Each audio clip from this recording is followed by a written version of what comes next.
یعنی شب برات 7 پتے بیری یعنی بیر کے درخت کے پانی میں جوش دے کر جب نہانے کے قابل وہ ہو جائے پانی تو غسل کرے، انشاءاللہ عز و جل سارا سال جادو کے اثر سے محفوظ رہے۔ حلوہ بنائے، لیکن حلوہ ضروری نہیں ہے۔ اگر جانا ہے حلوہ کا مسئلہ تو ڈسکرپشن میں دے لنک کو چیک کرے۔ حلوہ کون کتاب میں ہے جھارکھنڈی بابا؟ آپ لوگ جو شب برات میں حلوہ سوجی پوری پکاتے ہیں وہ کون کتاب میں لکھا ہے بابا؟ ہم بولے بیٹا کتاب میں نہیں، کڑاہی میں لکھا ہے۔ ایک حضرت انس کی روایت ہے بخاری کے اندر، بڑی پیاری ہے، اس سے فاتحہ کا ثبوت بھی ہے اس میں۔ حضرت انس کہتے ہیں کہ میں چھوٹا تھا، صحیح بخاری کی روایت ہے یہ، کہا کہ میں چھوٹا تھا اور میری ماں ام سلیم نے، ان کی ماں کا نام تھا ام سلیم، تو ایک مرتبہ ایسا کیا کہ روٹی کو باریک پیس لیا جس کو ہم کہتے ہیں ملیدہ، اور اصلی گھی میں اس کو ملایا اور اس میں کچھ گڑ ڈال دیا۔ اس زمانے میں شکر مہنگی ہوتی تھی، گڑ سستے ہوتے تھے، تو گڑ بھی ڈال دیا تاکہ میٹھا ہو جائے، تو اب وہ روٹی کا ایک طرح سے کیا بن گیا، وہ حلوائی بن گیا، وہ اصلی گھی میں مل کر۔ اور ایک لکڑی کا چھوٹا سا پیالہ تھا، اس میں ڈال دیا اور کہا بیٹا انس جاؤ میری طرف سے رسول اللہ کو دے دینا۔ سبحان اللہ۔ تو حضرت انس بڑے خوشی خوشی آئے۔ حضرت انس چھوٹے تھے، وہ کہتے جب میری ماں رسول کو کچھ بھیجتی تو سب سے زیادہ مجھے اس وقت خوشی ہوتی تھی کیا بات ہے کہ آج حضور کو کچھ بھیجا ہے ہماری امی نے۔ تو حضور کے پاس پہنچے تو مسجد نبوی میں سرکار بیٹھے اور 70 سے زیادہ صحابہ بیٹھے ہوئے تھے، کیا بات ہے۔ اور پیالہ تھا اتنا سا، ایک آدمی کے برابر، کافی۔ اب وہ انس سوچنے لگے والدہ نے تو رسول کے لیے بھیجا اور یہاں اتنے سارے بیٹھے ہیں، اور حضور کی عادت ہے کہ سب کو دے کر کھاتے، تنہا نہیں کھاتے۔ تو مایوس ہو گئے حضرت انس، بہرحال آگے گئے، کہا سرکار میری ماں ام سلیم نے دیا ہے، کہا رکھ دے انس۔ حضرت انس کہتے میں نے پیالہ رکھا، حضور نے اپنے ہاتھوں کو اٹھایا، آہا سبحان اللہ۔ یہی فاتحہ ہے، اور اللہ کے کلام سے یعنی قرآن سے جتنا چاہا، جہاں سے چاہا اتنی تلاوت فرمائی، جو چاہا آپ نے تلاوت کی، اپنے ہاتھوں کو پھیرا، کہا بے انس میرے بچے ہر صحابی کے سامنے اس کو رکھتا جا۔ پھر ایک صحابی کے سامنے پیالہ رکھا، وہ کھانے لگے تھا، وہ شرما رہے بھائی دوسروں کو بھی ملنا چاہیے، تو انہوں نے تھوڑا سا ایک نوالا لیا، انہوں نے کہا کھاؤ کھاؤ پیٹ بھر کے کھاؤ، آہا سبحان اللہ۔ اور کھاؤ، شکم ہو اور شیر ہو کر کھاؤ اور کھاؤ۔ حضور ابھار رہے ہیں، اب وہ حضور کے کہنے پہ کھائے جا رہے ہیں، کھائے جا رہے ہیں۔ کہا یا رسول اللہ پیٹ بھر گیا، خدا کی قسم اب ایک لقمہ بھی نہیں کھا سکتا۔ انس پیالہ دوسرے کے سامنے رکھ دو، پیالہ دوسرے کے پاس، ان سے بھی حضور کہتے کھاؤ کھاؤ، وہ بھی کھا رہے ہیں، تیسرے کے پاس، چوتھے کے پاس، 70 سے زیادہ صحابہ سے گھوم کر پیالہ حضور کی بارگاہ میں آیا۔ اب آخر میں، سب سے آخر میں حضور نے اس میں سے تناول کیا اور کہا انس دیکھ رہے ہو بچ گیا ہے، جاؤ اپنی ماں ام سلیم کو میری طرف سے دے دینا۔ انس کہتے قسم خدا کی جس کے قبضے قدرت میں میری جان ہے اور جس نے رسول کو حق کے ساتھ بھیجا، میں حیران ہو گیا، جب لایا تب زیادہ تھا کہ اب لے جا رہا ہوں تو زیادہ ہو گیا۔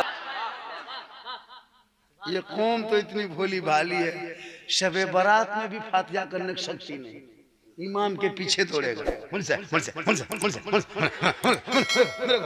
امام پاگل کیوں ہو جاتا ہے؟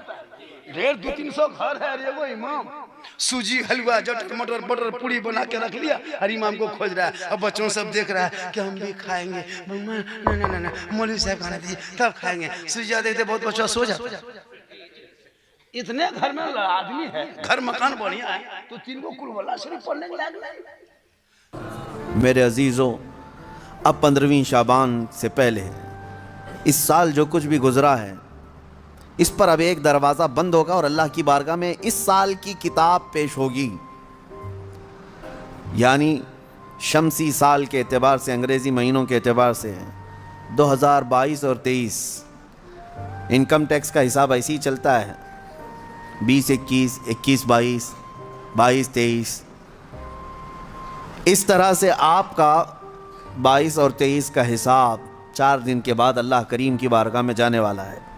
ہو سکے تو جیسے ہمارے بزرگوں کا معمول ہے، ہم 14 شعبان کو بھی 15 شعبان کو بھی روزہ رکھ لیتے ہیں۔ وجہ کیا ہے؟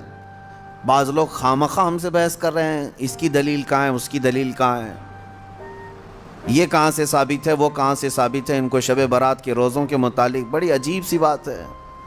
بات صرف اتنی سی ہے کہ ہماری تمنا یہ ہے کہ ہمارے اعمال جب اللہ کی بارگاہ میں جا رہے ہوں 14 شعبان کو، اس وقت بھی ہم روزے کے عالم میں ہوں، اور جب ہمارا نیا سال شروع ہو رہا ہو اس وقت بھی ہم روزے کے عالم میں ہوں۔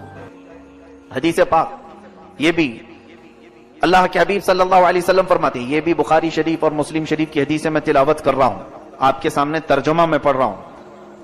اس لیے مجھے یہ بات پسند ہے کہ میرا نام اس وقت فہرست میں لکھا جائے جبکہ میں روزے کی حالت میں ہوں۔ نبی کونین صلی اللہ علیہ وسلم فرماتے ہیں 15ویں شب کو، یعنی جو شب آج یہاں بیٹھے ہیں آپ، سال بھر جتنے مرنے والے ہیں ان کے ناموں کی فہرست ملک الموت کو دی جاتی ہے، اگلے سال تک اتنے لوگوں کی روحیں تمہیں قبض کرنا ہے۔ تو حضور پاک صلی اللہ علیہ وسلم فرماتے ہیں میرا نام اگر فہرست میں لکھا جا رہا ہو تو اس حالت میں لکھا جائے کہ میں روزے کی حالت میں ہوں یا میں عبادت کی حالت میں ہوں۔ پھر حضور اکرم صلی اللہ علیہ وسلم فرماتے ہیں 15ویں شعبان کی رات کو مرنے والوں کے ناموں کی فہرست تیار کی جاتی ہے۔ حضور صلی اللہ علیہ وسلم کے ارشاد سے معلوم ہوتا ہے اگرچہ رات کے وقت روزہ نہیں ہوتا، اس کے باوجود روزہ دار لکھے جانے کا ثواب تو ضرور دیا جائے گا۔ کیا قبرستان جانا چاہیے نہیں جانا چاہیے، اس پر بھی بڑے اعتراضات ہیں۔ خزانۃ الروایات بحوالہ فتاوی رضویہ شریف اعلیٰ حضرت نے بھی نقل فرمایا کہ آج کی رات روحیں تمہارے گھروں میں آتی ہیں، قبروں پر جتنے بھی آرام کر رہے ہیں ان کی روحیں تمہارے گھروں پر آتی ہیں، اور جو گھر میں ذکر اذکار ہو، عبادات ہو اور انہیں اصال کیا جاتا ہے وہ لے کر قبرستان واپس جاتی ہیں اور اپنے پڑوس میں فخر کرتی ہے کہ میرے گھر والوں نے مجھے یہ دیا، میرے گھر والوں نے مجھے یہ تحفے دیے۔ آج کی رات روحوں کے عید کی بھی رات ہے۔ پیارے نبی حضرت محمد رسول اللہ صلی اللہ تعالی علیہ وسلم کا فرمان ہے، اور خود نبی علیہ الصلوۃ والسلام نے 14 شعبان کی رات کو تشریف لے گئے قبرستان میں دعاؤں کے لیے۔ نبی علیہ السلام تشریف لے گئے 14 شعبان کی رات کو دعا کے لیے قبرستان میں۔ اب یہاں یہ بات قابل غور ہے کہ وہ جس قبرستان میں تشریف لے گئے وہاں ان کی والدہ محترم مدفون نہیں ہیں، اس قبرستان میں ان کے والد محترم کی قبر نہیں۔ نبی علیہ السلام نے تو یہ سنت ہمیں بتائی کہ جب جاؤ گے دعا کے لیے تو پوری امت کی مغفرت کی بات کرنی ہے، پوری امت کے جو لوگ جا چکے ہیں ان کے لیے اللہ کی طرف سے رحمت مانگنی ہے، ان کے لیے درجات کی بلندی کی بات کرنی ہے۔ ہم تو اس رات کو صرف اپنے ماں باپ کی قبر پر ہاتھ پھیر کر مٹی لگا کے آتے ہیں، ہم تو پوری امت کی بات ہی نہیں کرتے۔ اور پیارے نبی علیہ السلام تو خاموشی سے گئے، ہم تو موٹر سائیکل پہ 3 بندے اور 50 موٹر سائیکل اور ہائے ہلا کرتے ہوئے جب تک نہ جائیں تو ان کی تو شب برات پوری نہیں ہوتی۔ حضرت عائشہ صدیقہ رضی اللہ تعالی عنہ سے ایک روایت فرماتی ہیں 15ویں شب شعبان کی میں رات کو بیدار ہوئی تو دیکھا حضور صلی اللہ علیہ وسلم نہیں تھے میرے حجرے میں، میں ڈھونڈتی ہوئی باہر نکل آئی تو دیکھا کہ حضور پاک صلی اللہ علیہ وسلم جنت البقیع میں ہے، قبرستان، تو جنت البقیع قبرستان سے باہر نکل رہے تھے تو حضرت عائشہ ڈھونڈتی ہوئی وہاں تک پہنچی، رسول کریم صلی اللہ تعالی علیہ وسلم سے آپ نے پوچھا کہ آقا و مولا اس وقت آپ کا یہاں آنا؟ حضور کرم صلی اللہ علیہ وسلم نے حضرت عائشہ سے کہا تم اتنی گھبراتی کیوں ہو؟ کیا تمہیں اس بات کا ڈر ہے کہ اللہ اور اس کے رسول تمہارے ساتھ کوئی خلاف فیصلہ کریں گے؟ تو حضرت عائشہ صدیقہ فرماتی نہیں، میں یہ دیکھنے آئی تھی کہ کہیں آپ دوسری اہلیہ محترمہ کے پاس آرام فرما ہوں گے۔ حضور اکرم صلی اللہ علیہ وسلم فرماتے ہیں، سنیے جو حدیث کا اصل بیان کرنا ہے مجھے، فرماتے ہیں بے شک اللہ تعالی شعبان کی 15ویں شب، یہ الفاظ پر توجہ دیں، یہ حدیث پورے بیان کا خلاصہ ہے، لب لباب مغز یہی ہے۔ حضور اکرم صلی اللہ علیہ وسلم فرماتے ہیں بے شک اللہ تعالی شعبان کی 15ویں شب آسمان دنیا پر نزول فرماتا ہے۔ کئی آسمان ہیں، 7 آسمان ہیں، دنیا کا جو آسمان ہے وہ پہلا آسمان ہے۔ حدیث پاک میں آسمان دنیا یعنی دنیا کا یہ جو پہلا آسمان ہے اس پر نزول فرماتا ہے، اور قبیلہ بنو کلب کی بکریوں کے بالوں سے زیادہ لوگوں کی مغفرت فرماتا ہے۔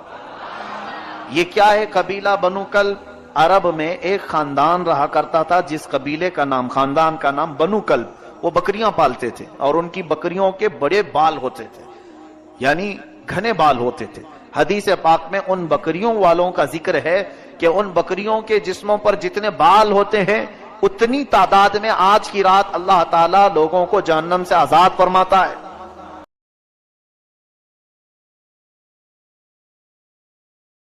مسلمان ایک عادت بنایا ہے کہ شب برات میں اگربتی لے کے قبرستان جانا. اگربتی لیا، ایک ماچس ایک اگربتی ماتھالے کے نیچے سویا ہوا ہے. کہاں جانا ہے رے؟ 3 بجے بھور قبرستان جائیں گے، جا کے جلائیں گے. سوچو علماء بیٹھے ہیں، اگر اگربتی قبروں کے اوپر جلا دینے سے مردہ بخشا جاتا تو ہم اپنے دادا دادی قبرستان میں ایک ٹریکٹر اگربتی گرا کے آگ لگا دیتے، سیدھے جنت چلا جاتے. پھر فاتحہ کیا پڑھتے؟ 3 ٹوٹو اگربتی لے کے جاتے، تینوں ٹریکٹر گرا کر کے سیدھے آگ. کیا ہوا؟ بل اگربتی جلا دیے. اگربتی جلانے قبروں سے آگ کو دور رکھو اور آگ کو قبر سے دور رکھو. امسال شب برات میں اگربتی لے کے نہیں جانا. ایک گلاب جل، ایک شیشی گلاب پانی گلابری 10 ٹکا لے گا، اور ایک عطر 10 ٹکا لے لینا، 10 روپیہ، اور دونوں ملا کر کے ہلا دینا، ماں باپ کے قبروں پہ چھڑک دینا. آگ سے بھی مکتی ملے گی، خوشبو بھی قبر ہو جائیں گے. تو نبی علیہ السلام کیا چاہتے؟ اس رات کو نبی علیہ السلام نے کہا، اس کی عظمتیں بیان کی، لیکن ساتھ میں ایک حکم جاری ہو گیا. کیا حکم ہوا؟ فرمایا 5 لوگوں کو کوئی فائدہ نہیں، 5 لوگوں کو کوئی فائدہ نہیں اس رات کا. جو 5 لوگ آئیں گے اللہ سے مانگنے کے لیے، ان کو کوئی فائدہ نہیں. کون؟ فرمایا مشرک جو اللہ کی ذات میں کسی کو شریک ٹھہرائے. پھر یا رسول اللہ اور کون؟ فرمایا چگل خور جو بلا وجہ لوگوں کی چگلیاں کرتا پھرتا ہے.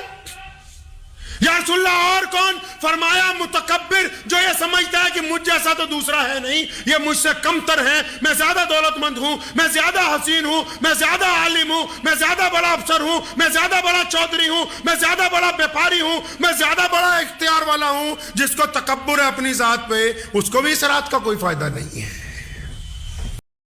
کثرت سے شراب پینے والا بندہ جو ہٹتا ہی نہیں ہے، ایک تو وہ پی لی توبہ کر لی بات ختم ہو گئی، وہ جو ہٹتا ہی نہیں اس کو بھی اس رات میں کوئی فائدہ ہونے والا نہیں ہے. اور ایک ماں باپ کا نافرمان جو کہ اپنے ماں باپ کے آگے بدتمیزی سے بات کرتا ہے، ماں باپ کے ساتھ غنڈہ گردی کرتا ہے، ماں باپ کے ساتھ بدخلقی کرتا ہے، ماں باپ کی خدمت نہیں کرتا، وہ بھی اس رات جتنا مرضی اللہ کے حضور آ کے مانگتا رہے، اس کی مغفرت نہیں ہو سکتی.